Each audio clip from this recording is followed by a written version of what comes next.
last time we talked about the Hilltop, my novel, and this time it's a broader subject. I will talk about personal experiences, but also ask this question about politics and literature, and also TV and cinema in Israel. Can you avoid it? What are the central themes of the contemporary generation of writers, of creators in Israel? Are they just building upon the great traditions of modern Hebrew literature, or are they breaking new ground, and what kind of ground is it? And again, specifically, what role does politics have in the writing, and what are the differences between how books are received, books that are political and books that are not, in Israel and outside of Israel, because there are interesting reactions there. And basically, is the Israeli writer expected to deliver just these kinds of books, these kinds of political, or related to what we call the situation, the conflict, or is he kind of allowed to do more than that? So yeah, I'll try to touch on all of these things through stories and examples, and at the end, I'm happy to answer questions. So again, very nice to be here, see all your faces.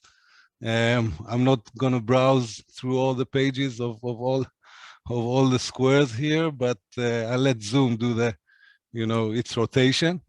And I want to start with talking about this book. This is a book called, its official English title, because when books are published in Israel, they must, in their rights pages, they must have an English title. So it's called The Clothes Whisperer. And actually, the actual Hebrew title is Hachaim Vema Shelavashti, Life and What I Am Wearing, or What I Was Wearing, by a writer called Shelley Gross. It was a big bestseller a couple of years ago in Israel. It topped the bestsellers list, and I want to just read the back of the book, and I will do a kind of simultaneous translation because it's written in Hebrew. So excuse me if it's not in smooth English.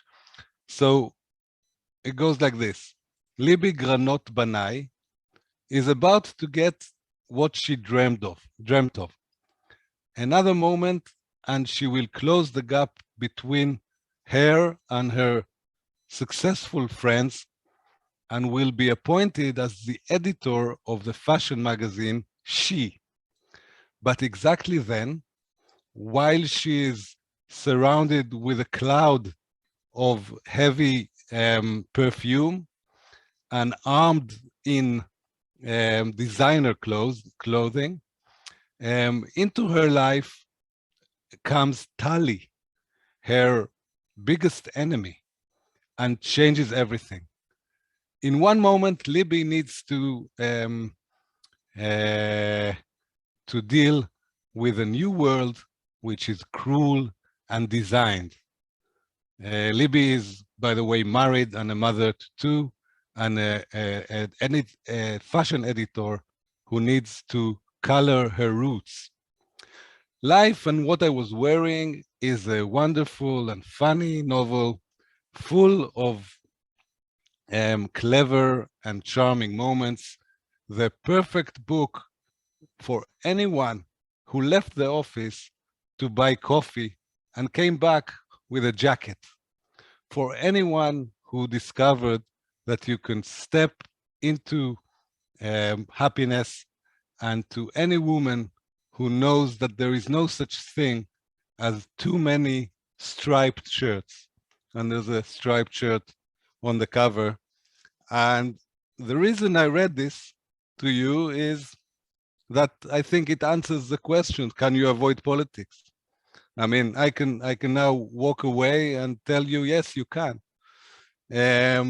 Because there are obviously books like this, not few, there are many books, and they're successful and they're doing well.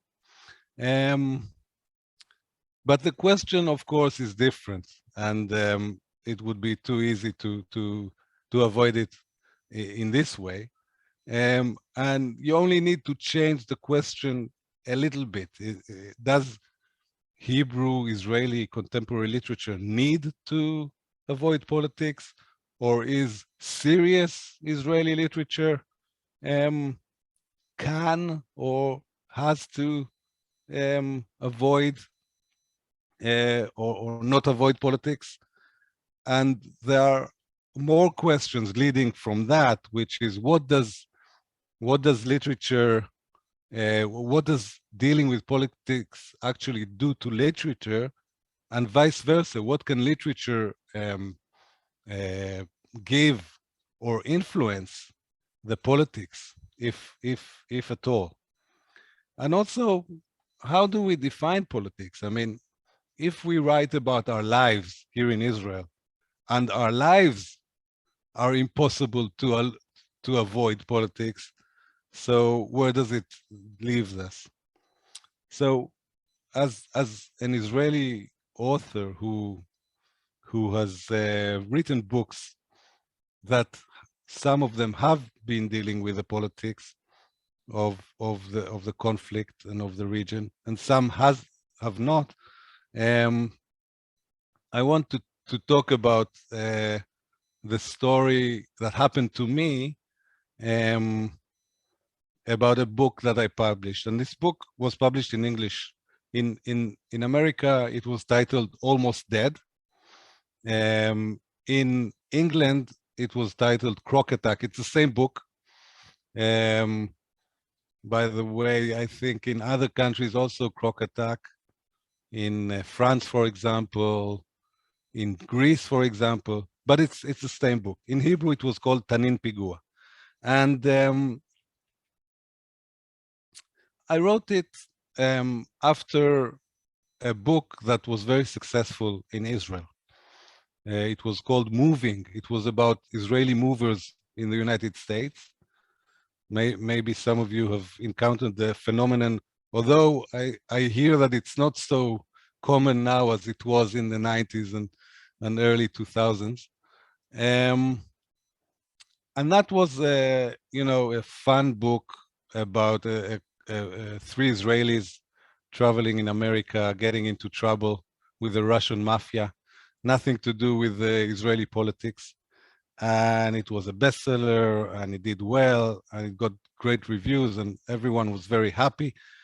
And then I wrote this book, the next one, and I gave it to my editor, and she said, I don't know what you're trying to do here. Her name, by the way, is Hila Bloom, which you might hear her name in the near future, speaking of contemporary Israeli writers, because her latest book is a huge success and has been sold all over the world. And I'm sure it will be published in the States in the next year or two. But she was my editor then, and she said she didn't like it. And she even asked me the question, do you have something else? Do you have a different book to show? Which is probably the most humiliating thing you can hear. And it was very weird for me, because I knew by this time, this was my fourth book. I had some experience. I knew it was not so terrible. I knew it was at least as good as the previous one, which did so well and which she loved. And eventually I said, okay, I'll go to someone else. I went to another editor. I worked with another editor. I published it. But later on, I realized that her reaction was like the first reaction that kind of gave me a clue to what it is when you deal with politics, with something a little bit explosive, because this book is about the time, the period of the Second Intifada, the suicide bombings. It tells the story of two guys, an Israeli and a Palestinian. It's kind of trying to understand what was going on at the time. It was a surreal period. It was crazy. Actually, I had the idea one day when I was traveling on the number 5 taxi. It's a kind of a mixture between a minibus. And I noticed how people were afraid. And there was this dark-skinned guy in the front, and people were whispering at the back because bombs were going off every day at that period, and they were really paranoid, and some people went off. And that day I started writing. It started with this bus ride that eventually the narrator got off just before it was exploded, and this sets off the story. And it's told, as I said, from both sides, from Israeli and Palestinian side. Now, a couple of months before the book was published, a newspaper in Israel had a special Yom Kippur edition, which it used to do every year to publish first chapters from forthcoming books that were coming the year, and they published the first chapter from that book. And the first chapter was about this bus ride that I just told you about. And a few days after the publication in the newspaper, I got a letter. I got a big package in the post, and a bus driver was suing me. And it was a woman bus driver, and she was claiming that I wrote about her, and she was suing me because she claimed it was a completely weird lawsuit. I mean, she also sued my publisher and the newspaper that published it. So it was the biggest newspaper in Israel, Yediot Achronot, the biggest publisher in Israel, Zmora Bitan, that published me then, and the smallest writer in Israel, which was me. And she was suing for crazy money, and she was claiming that people were reading it and they were afraid she was losing business because of this, because they will think that it will explode. Anyway, it ended up in a settlement, which was a different story. And I really don't blame her as much as I blame the judge, because it was really ridiculous. But anyway, those stories, I think they give you a sense of how people get so sensitive when it comes to talking about things like that, like the Intifada, like the suicide bombing, like war, people getting killed. And the interesting thing was that when the book was published in Israel, it went on. I mean, it had a terrible karma in Israel. It didn't sell well as the previous one. It didn't get good reviews, some good, some bad, very mixed reviews in Israel. And it was received, eventually I realized that Israelis, they don't want to read about it in a book. They have enough of it in their lives. They had enough of it. It was relatively short time published after it all happened, a couple of years. They didn't want to go back and remember it. But then it was my biggest success outside of Israel. It was my first translation, first to German, then to 10 other languages, first translation into English, great reviews everywhere. The prizes that Arya mentioned earlier in France, in Germany, sold very well. And it made me understand that you write a book and even your editor is irritated by it, and someone is suing you over it, and Israelis don't want to touch it. But then outside of Israel, you get this feeling that that actually this is what people want to read. They want to know more about this situation, about the conflict and the political situation. For me, I wrote the book because I felt that I felt with that bus ride and in that whole period that I cannot avoid writing about it anymore. It was my fourth book. The first three, I tried to get as far as I could from dealing with it. They happened in other countries. As I said, moving happened in the States. The story collection before that, the most of it happened in the Philippines. The one before it opened all over the world and was an obsessive love story. Nothing to do with that. But in a way, I felt that I cannot avoid it anymore. That as a writer, I want to understand. I want to actually touch those wires and see how it feels and what they teach me. And after that, I went on to do more books like that. The Hilltop, for example, about the settlers, and so on. That the one we talked about last time. There's this story about American writer J. McInerney. He told this story. He wrote a book after 9/11 called The Good Life. And he said, when it was published, he said that when 9/11 happened, he had to write something about it. It happened in his city. He's a New Yorker. It happened in his country to his people. And he just sat down and he knew that he cannot write anything else at that moment. And he said that after about a year, he was in some kind of publishing function or party or something, and he met the great writer Norman Mailer, who's died since. And Mailer asked him, "What are you working on?" And he said, "I'm writing about 9/11." And Mailer looked at him and he said, "It's been only a year. Wait 10 years even. Let the dust settle. You don't know how to even deal with it yet." He, of course, wrote about wars, about Korea, about Vietnam. You know, there are stories about Holocaust books that have been written 10, 20 years later.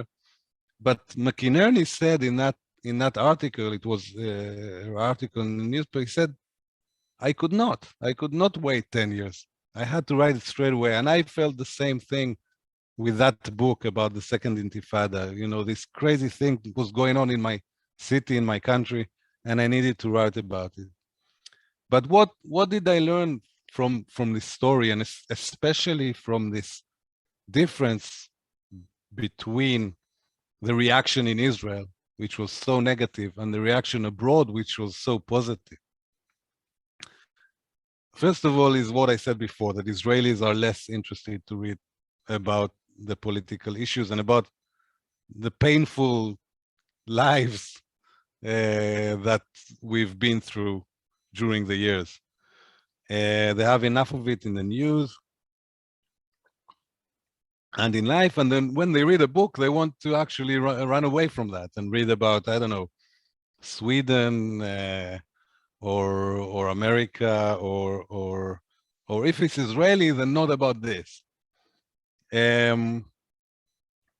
But I also learned, as I said, that foreign readers, non-Israeli readers, this is what they know about Israel. This is how they probably, most of the things they hear about Israel are related to this conflict, and they want to know more about it. They want to go deeper. A novel lets them, gives them the opportunity to go deeper.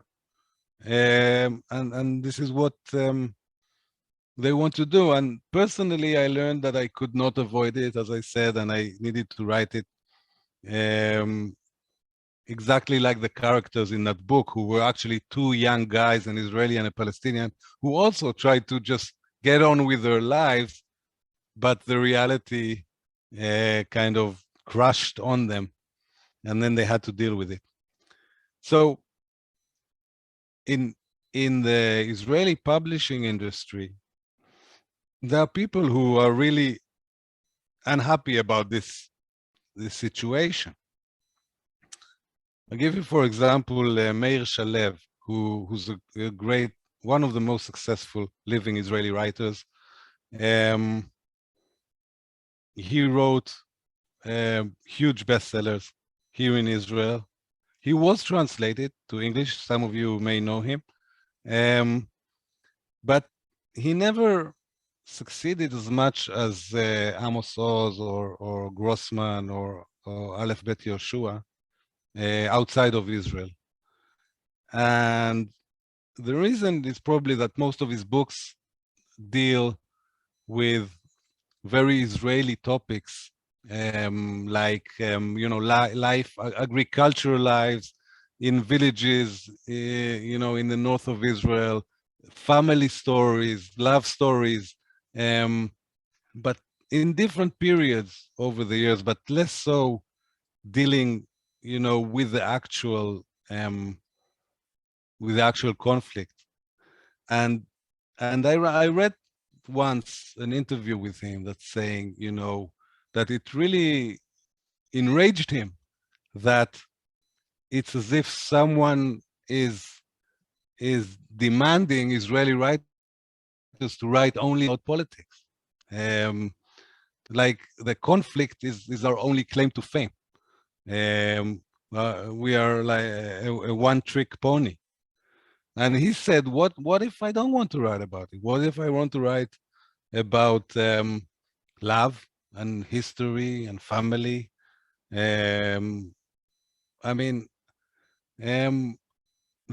it's as if someone tells you that you are avoiding or neglecting dealing with what you are supposed to write about. And he was really unhappy about it. And I think representing quite a few writers who feel the same. Even I felt it a bit with the Hilltop, which is about the settlers. And unlike the book I was just talking about, Almost Dead, which is about both sides, because when I decided that when I write about the Intifada, I have to write about both sides. I have to understand at least where both sides are coming from. But with the Hilltop, I wanted to write about the settlers. It wasn't the idea of this book to write about both sides, but I got criticized for it. What about the Palestinian voice? Of course, the settlers are very much affecting Palestinian lives, but in this book, I didn't choose to write about them. So I also felt this kind of someone telling you what you're supposed to write about, which is, I think, something that Israeli writers are feeling sometimes, especially from outside, from abroad, from readers and publishers abroad. There was this, in this context, I'm always reminded of a book, an American book, that won the National Book Award in 2014. It's a writer called Phil K. Redeployment. He was a Marine and he wrote about Iraq. Again, maybe some of you remember that novel. He did very well. Yeah, not a novel, actually. I think it was stories. And I don't remember people telling him, what about the Iraqis? Why are you writing about Marines? Only the Marines in the Iraq war. But this is what he set out to do. This is what he knew. He was a Marine, and this was his book. So again, there's this whole kind of question, why are we expected to do that, just this one thing? And aren't we kind of re-educating the world every time that we do publish a book like that to expect only this one-dimensional voice? And there's been even voices saying that some writers do it on purpose in order to get the international acclaim. So they specifically write only about politics. So it's a kind of a circle that feeds itself. My answer to that is that this is what's interesting to me.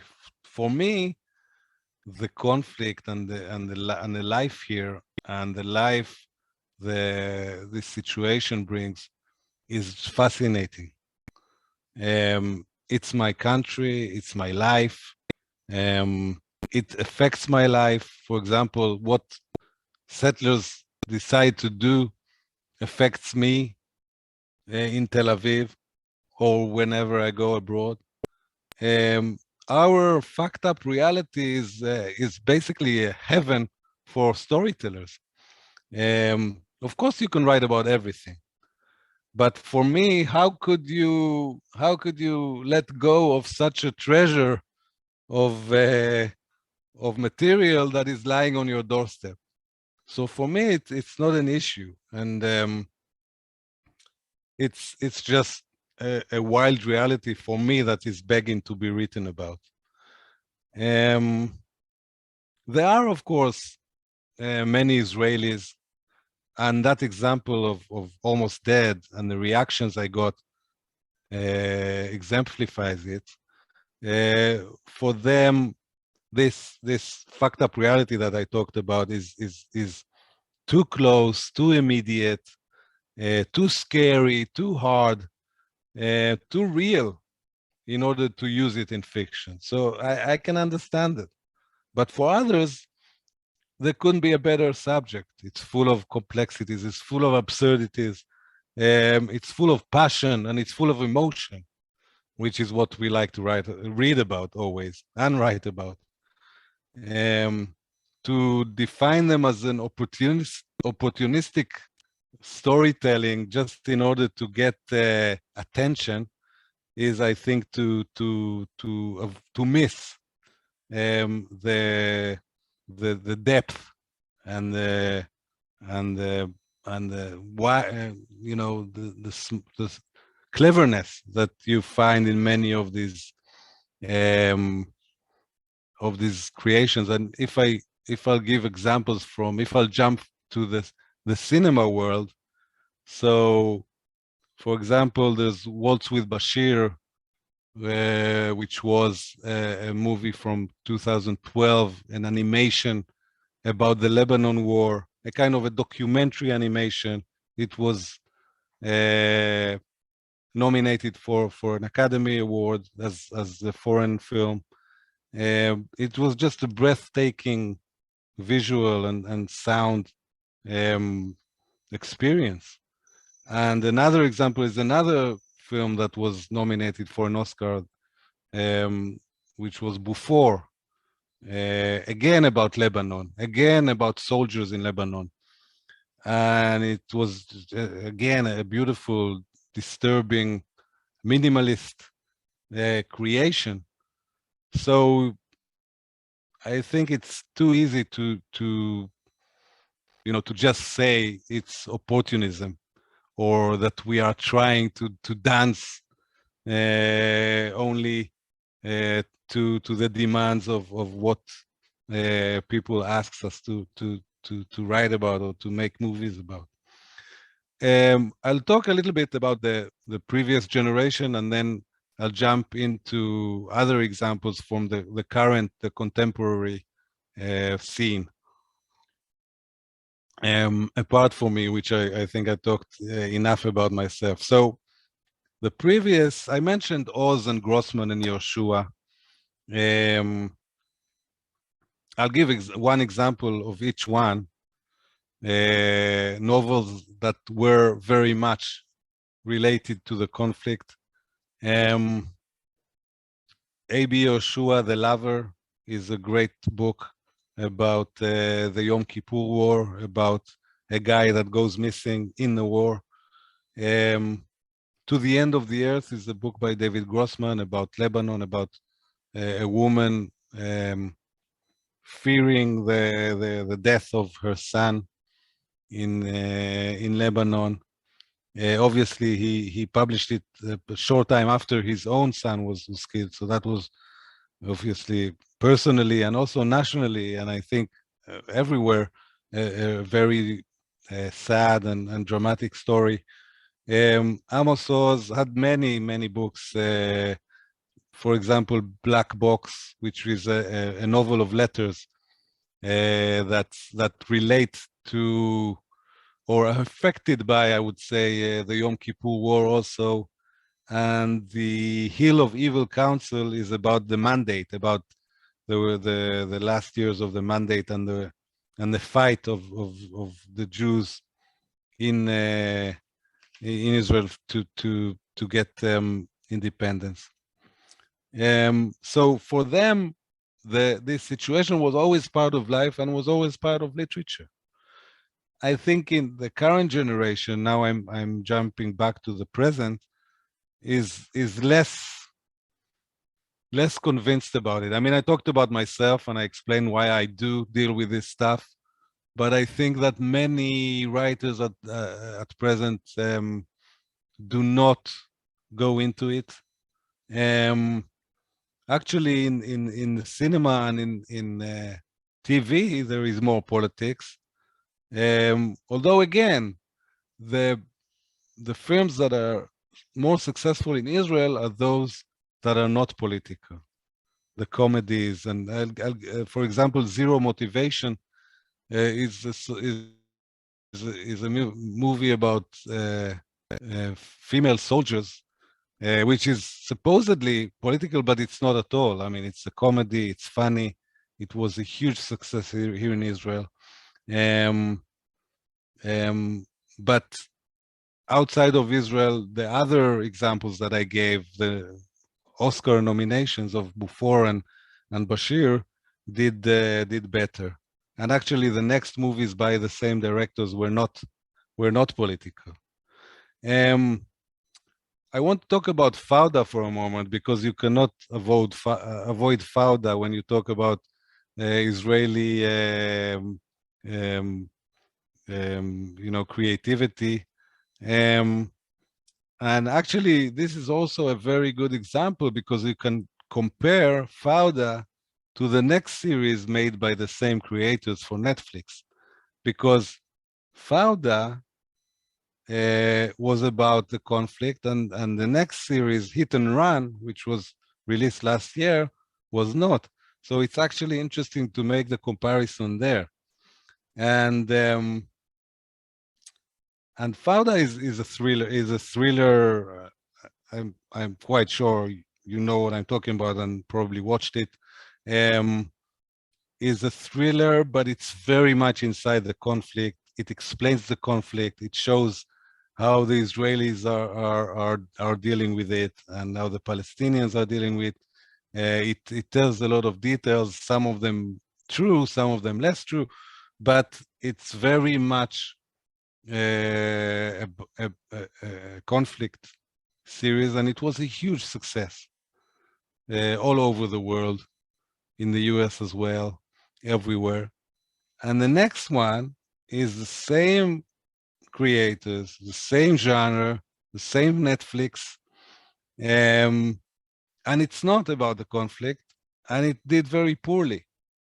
I think it did well for a while, but they didn't renew it for a second season, which I think I don't have numbers. Of course, Netflix don't release them, but I think that it's an interesting comparison that Fuda continues now for a third or fourth season, and is still very huge. And the next series by the same people didn't do so well. And maybe I'm kind of too easily taking it to the subject of this lecture, which is one is about the conflict and one is not. Maybe for other reasons, this one is successful and the other is not. But I think it's an interesting point to look at it. So I'll talk about a few contemporary writers. How are we for time? We have a few more minutes. Eshkol Nevo is an interesting writer to explore because he's very, very successful in Israel. He was translated to English. Ahuva is thumbs up. And he has a book called Homesick. Is it Homesick? I think so. And it's about, in Hebrew, it's called Arba'a Batim Ve'Gagua, 4 houses and missing, like missing someone. And the missing someone is supposedly about a Palestinian missing his home that was taken in 48. But he only touches this issue and he doesn't really go into it. And he leaves it as something that is kind of being touched on in a light way, in a sense. And the central story is still about the couple who who moves into a new place and their friends. And his next books, again, he does not, I mean, this is the closest he got to talk about something almost political, but then he didn't really. And another example for that is Etgar Keret, who's actually, Eshkol is a good friend of mine, and Etgar Keret is a very close friend of mine. But I think he also tends to avoid, I mean, there are actually 2 stories. He has many, many stories, and I'm sure you know him. And possibly he was talking to you here. He's always traveling all over the US and everywhere. There's a story called The Surprise Egg. And it's about a woman who was killed in a suicide attack. And it's about this woman that is brought to autopsy. And in the autopsy, the doctor discovers that she had cancer that would have killed her in a week. And I think, again, I'm reading it in the context of this lecture. And for me, there's something very symbolic about it, that it's as if it says, we're all going to die anyway. So it doesn't really matter that there is a bloody conflict here. Of course, it's one reading of this story, but I think it's almost the only story out of dozens or maybe hundreds of stories that Etgar published that touches on the suicide bombings. And the only time he does it, it's to tell us that the woman was going to die anyway from cancer. I think that's interesting. And another story by him, Suddenly a Knock on the Door, which is a beautiful story, which I love, and I always teach it when I teach creative writing. It's about a writer that people are threatening him and asking him to write a story. And it talks about Israel. It says that the situation is fucked up and the reality is fucked up and we want a story. We need a story. And again, they ask for something else, for something imaginative, not something from real life. And again, the situation, the conflict is only a background, and the actual story is about death or about storytelling or about the pressure to create as a writer. And again, it's an excellent, beautiful story. But for me, it's a little bit afraid of going the whole way. And there are many other examples. I mean, Syed Kashua, for example, is an Israeli Arab, and he writes very much about his identity problems as a Palestinian who is an Israeli citizen, and the life between those two societies. And he does it brilliantly in his books and also in his TV series, like a very funny comedy. Or Dorit Mishani, who's a thriller writer that again is more about social issues, less deals with the conflict.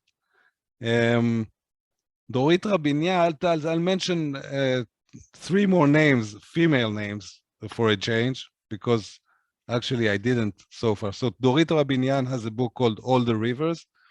It's about a relationship between a Palestinian man and a Jewish woman.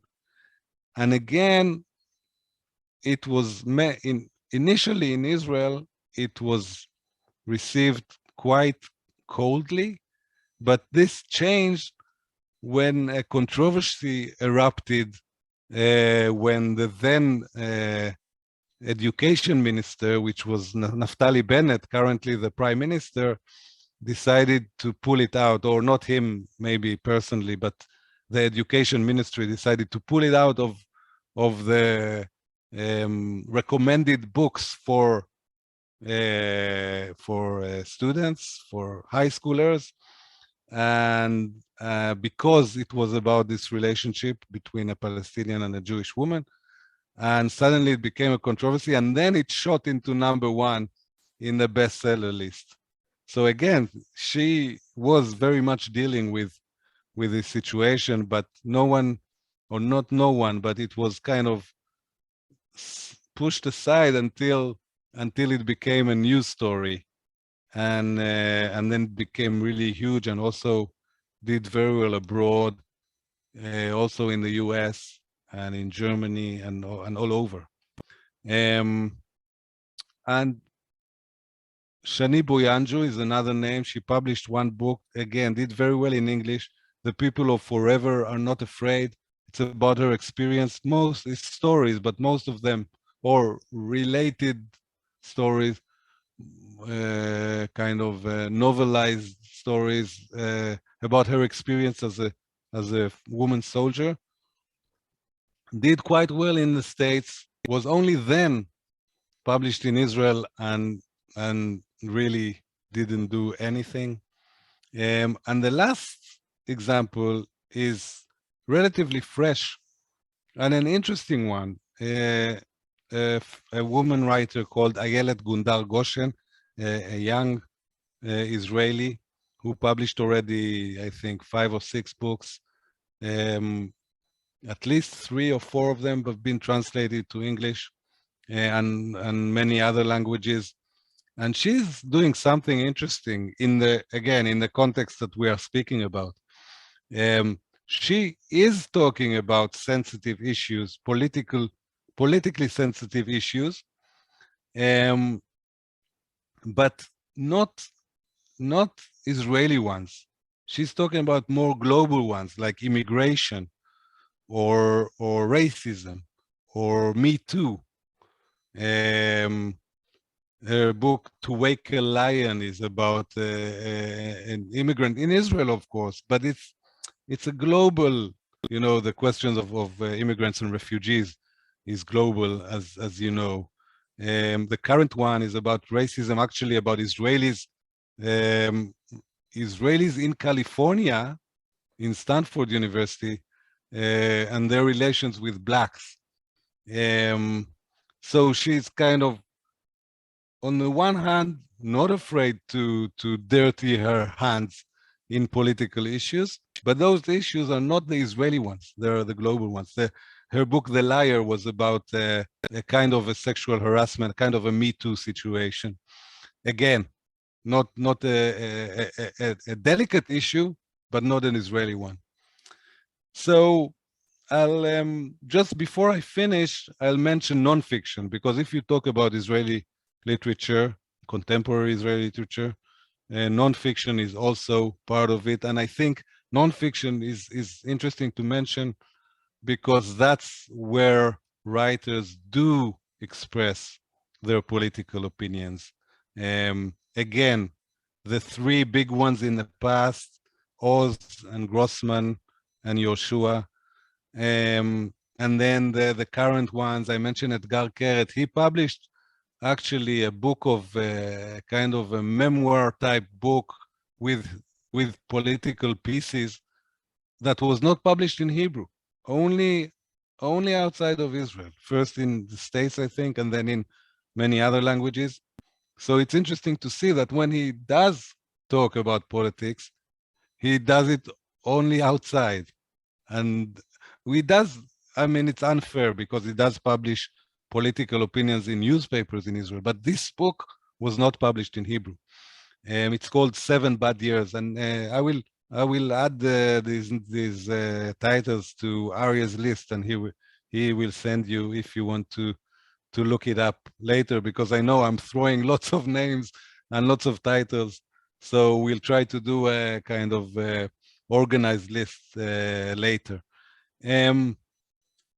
So I'll finish, with just restating my opinion, which is, if literature is a way to tell a period, to tell a place, to tell about challenges and conflicts of personal people, private challenges and conflicts, or national challenges and conflicts, I think it has to touch politics. I don't see a way to avoid it. It's not a decision that pays off in Israel, as I showed. It's a small market. It's a small market, Israel, but it is your home base, and you do want to do well here. So you kind of sometimes hurting yourself if you're insisting on doing politics. And eventually, I wouldn't say it's a very commercial decision abroad either. But anyway, everyone does his own calculations. And for me, it's really writing about what I feel that I need to write, or I can't avoid writing. So if I sound apologetic, it's not my intention. I mean, I'm at peace with myself. It's sometimes intense. It's sometimes hard to deal with these issues all the time. Sometimes I feel like writing just a small love story that is not related. I actually tried to do it with 18 Lashes that came after the Hilltop, and is not in English yet. And I failed because even then it became a historic story about the mandate days and about the conflicts of the time. And also the book I'm working on now is kind of not really managing to avoid these issues. So I guess maybe one day I will be able to, but it looks unlikely. But I feel I want to emphasize again, I feel lucky to be in this position as a writer, writing about the lives of people in a time that history is still being created, is still burning around us. It's like an itch that you want to scratch, but when you scratch, it gives you the strongest sensations, so you keep scratching it. So this is what I'm doing, and I'll end with that. Thank you. Thank you for taking us down the rabbit hole and sharing so many names and your personal story. It's a great way to understand the complexity of the situation. Here are a few questions I've noticed. Some of them you actually answered in your discussion. Some you haven't. First, I want to mention that CSP in the last 2 years has done 377 online programs, and we've included programs with Meir Shalev, Edgar Keret, Sayed Kashua, Dorit Mishani, Ayelet Gundar Goshen, and we're having Eshkol Nevo in about 2 months. So, oh, great. I think we've done pretty well. We're just making our way through Lizzie Silver's private Rolodex of like people that she's always wanted to meet. Okay, so my first question to you is, do you go to cafes with Edgar Keret and Eshkol Nevo and sit around talking about these issues? And if when you go, do people know who you are? I go mainly with Edgar. He lives just like a few streets from me.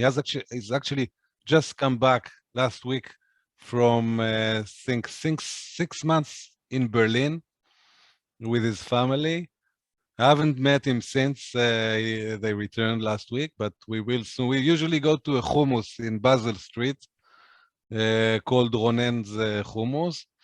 Yeah, we do talk about stuff like that. Not only, but we do. He he's sometimes recognized. He sometimes has someone come up to him and ask him, "Are you Edgar?" Um, Eshkol, I meet less frequently. He doesn't live in Tel Aviv. He lives in Ra'anana, which is to the north of Tel Aviv. I used when we traveled, when we used to go, to book events abroad, we used to meet many times there because they group us together always. Also, Syed, who's currently in the U.S. When Syed was living in Jerusalem, so every time I went to my parents on Shabbat dinner, after that we used to have a drink in town in Jerusalem. So yeah. Okay. So here's some other questions. I don't know if you've been following the United States and the book bannings that we have here, but recently the book Mouse has been taken out of schools, I believe in Tennessee. It's been all over the internet. Art Spiegelman. One of the questions that Rochelle asked was, do you have that in Israel? I mean, are there books? I understand there are books taken off of reading lists, maybe like Dorit Mishani's book, but are books actually banned in Israel? I don't think they are banned. I think you can even get Mein Kampf, by Hitler.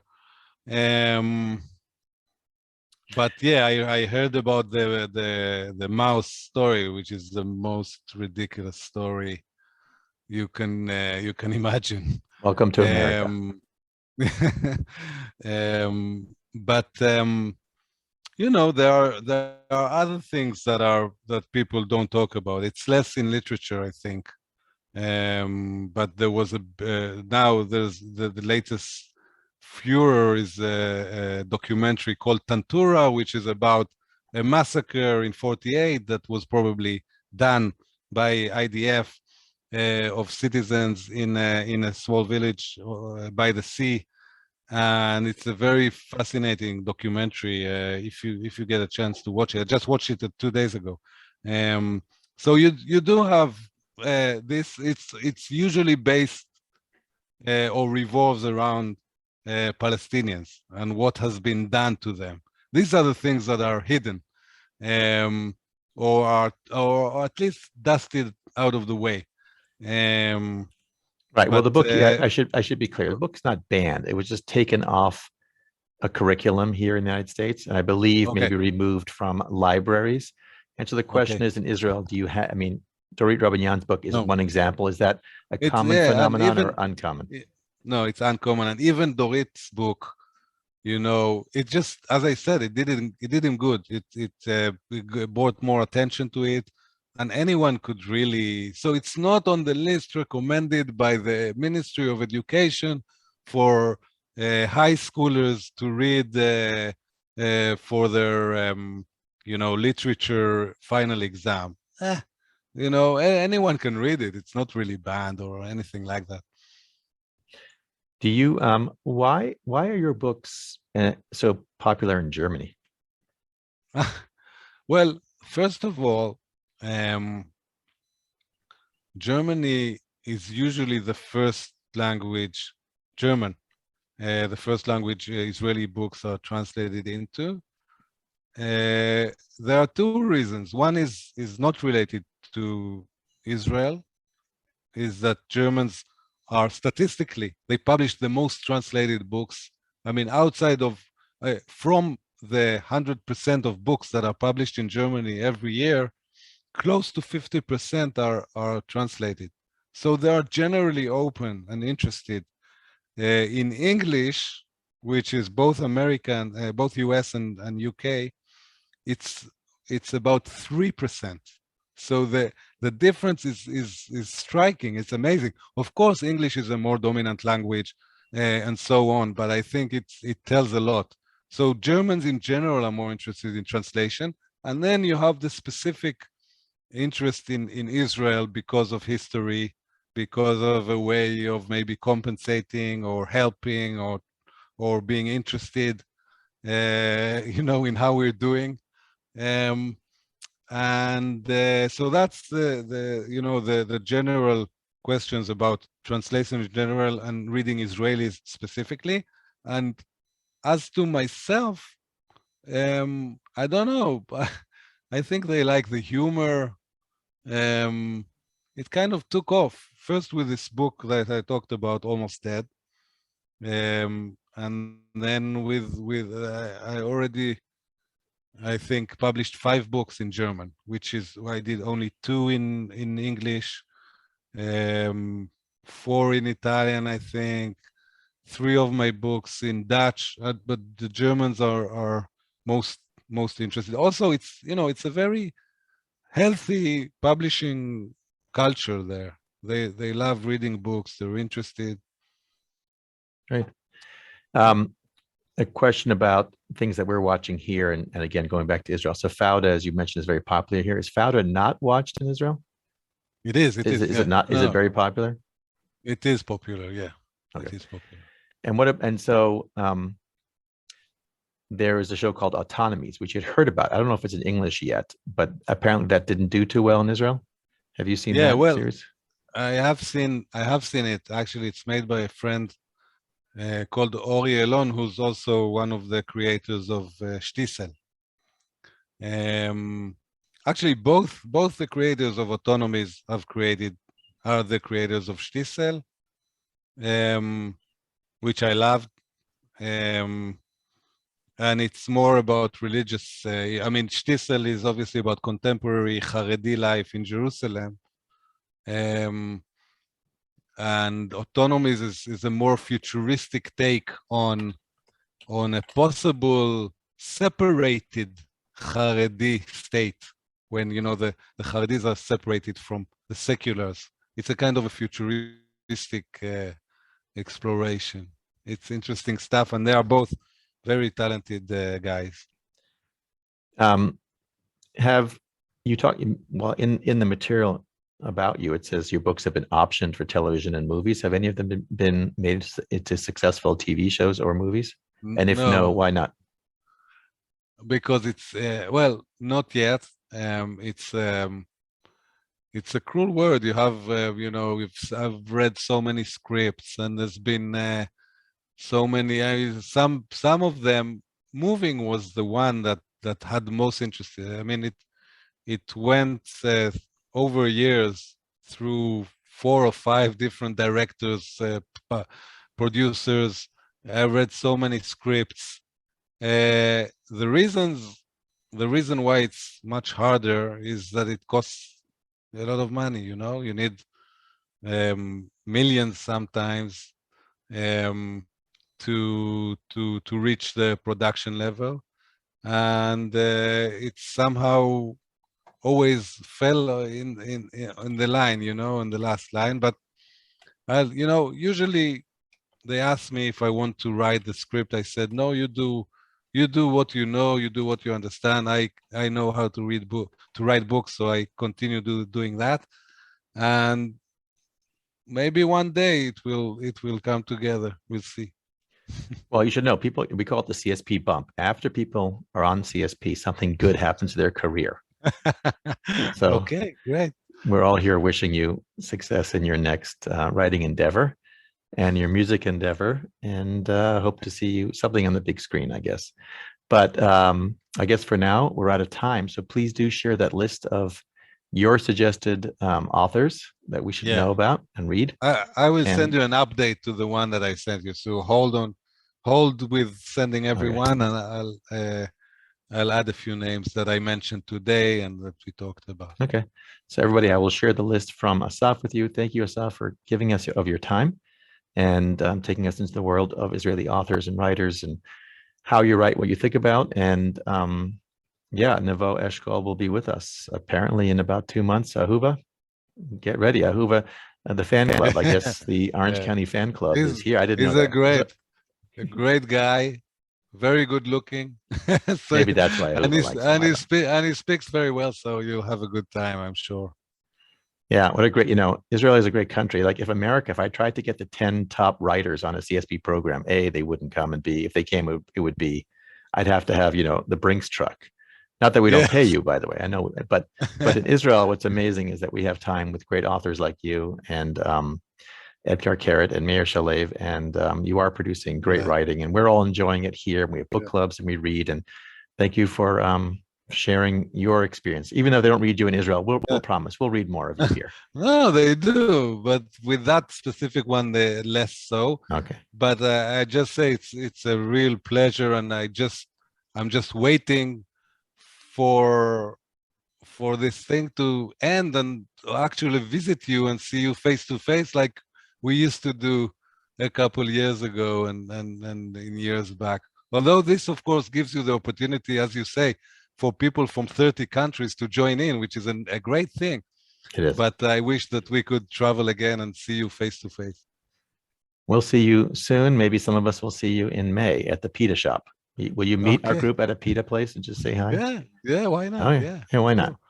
Okay. Yeah. Tell me when you come. Oh, I'll give you the dates. Thank you, everybody. Take care. Have a good day. Be safe. See you on Sunday before the Super Bowl. We'll do Sephardi history in America. Take care.